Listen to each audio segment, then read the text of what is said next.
నమస్తే ఫ్రెండ్స్, మధుసూదన్ గుత్తి ఛానల్కు స్వాగతం.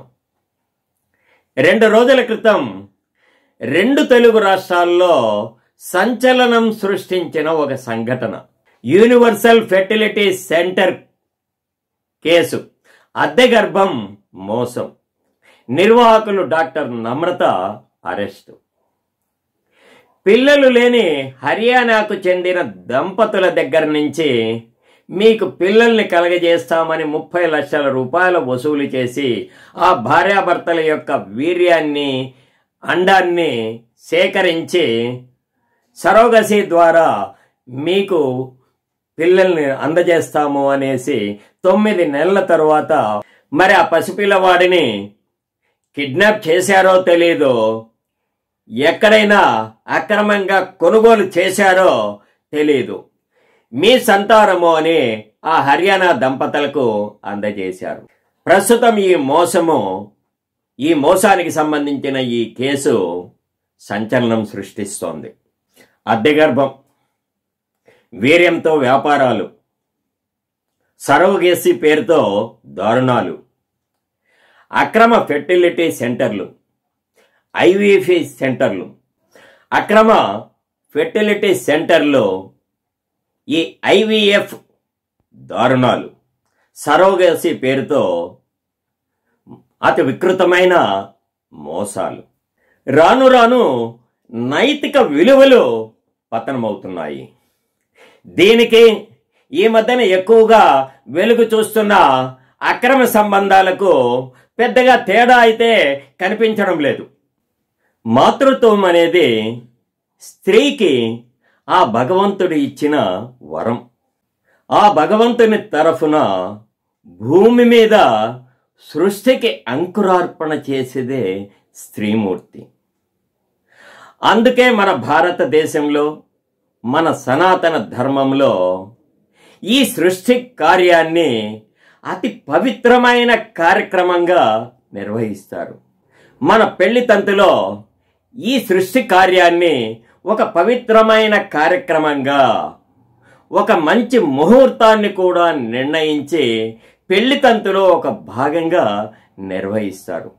మరి అలాంటి పవిత్రమైన సృష్టి కార్యానికి ఈ మధ్యన సృష్టి దోషం అంటుకుంది. అనేక ఫెర్టిలిటీ సెంటర్లో అక్రమ సంపాదనే ధ్యేయంగా పిల్లలు లేని దంపతులను లోబరుచుకొని వారి నుంచి పిల్లలు లేని దంపతులను దారుణాతి దారుణంగా దోచుకుంటున్నాయి. అద్దె గర్భాలు, సరోగసి, ఒకరి పిండాన్ని ఇంకొకరి గర్భంలో మోయడం, ఒక రకంగా ఒక అపవిత్రమైన సృష్టి కలయిక. అక్రమ సంబంధాలకు మరో పేరు అనుకోవచ్చు.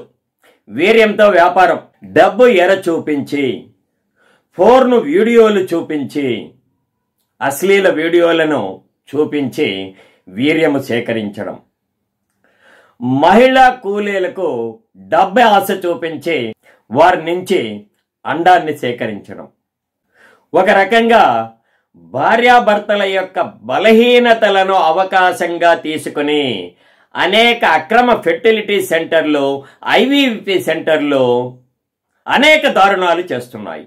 గత కాలంలో పెళ్ళైన ప్రతి జంటకు 5 లేక 6 మంది సంతానము జన్మించేవారు. అన్ని సంతానాలు కూడా నార్మల్ డెలివరీసే. ఎక్కడా కూడా సిజేరియన్ ఆపరేషన్లు అనేటివే చాలా తక్కువ.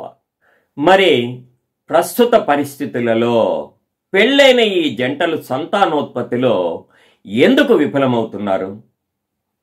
భార్యాభర్తలు ఇద్దరూ ఉద్యోగాలు చేయడం, పని ఒత్తిడి, నిద్రలేమి, ఆందోళనకరమైన జీవితాన్ని గడుపుతున్నారు.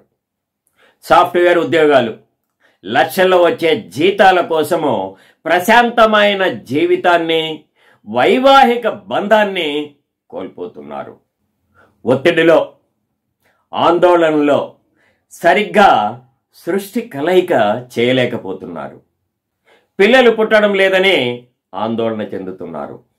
తమలో ఏదో లోపం ఉందని ఆత్మన్యూనతా భావంతో బాధపడుతున్నారు.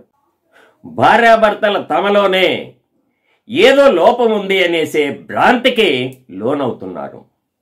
ఈ బలహీనతనే ఫెర్టిలిటీ సెంటర్లు, ఈ ఐవీఎఫ్ సెంటర్లు అవకాశంగా తీసుకొని లక్షలు కోట్లలో ఆ పిల్లలు లేని దంపతుల నుంచి దోచుకుంటున్నారు.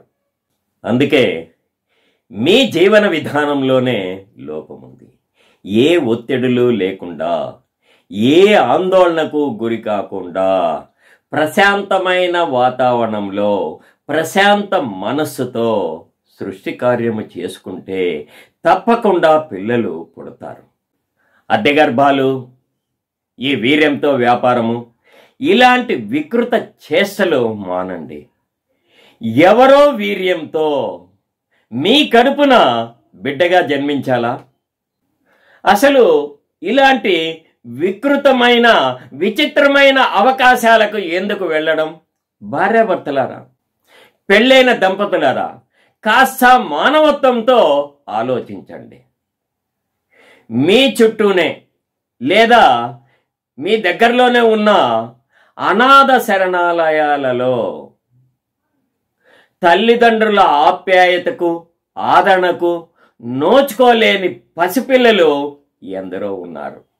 అలాంటి పసిపిల్లలను దత్తత తీసుకుంటే మీకు పిల్లలు లేని లోటు తీరుతుంది. ఆ పసిపిల్లలకు కూడా అమ్మా నాన్న యొక్క ఆదరణ లభిస్తుంది. ఇలాంటి వారికి ఆ దైవం యొక్క ఆశీస్సులు కూడా ఎల్లప్పుడూ ఉంటాయి. దయచేసి నేనిచ్చే ఈ సలహాను సహృదయంతో స్వీకరిస్తారని ఆశిస్తున్నాను. నమస్తే ఫ్రెండ్స్. నా ఈ వీడియో మీకు నచ్చినట్లయితే లైక్ చేయండి, కామెంట్ చేయండి. మీ బంధుమిత్రులకు, మీకు తెలిసిన పిల్లలు లేని వారు ఎవరైనా ఉంటే ఈ వీడియోను వారికి కూడా షేర్ చేయండి. ఇంతవరకు నా ఛానల్ని సబ్స్క్రైబ్ చేయకుండా ఉంటే సబ్స్క్రైబ్ చేసి నన్ను మరింత ఆదరిస్తారని ఆశిస్తున్నాను. నమస్తే ఫ్రెండ్స్.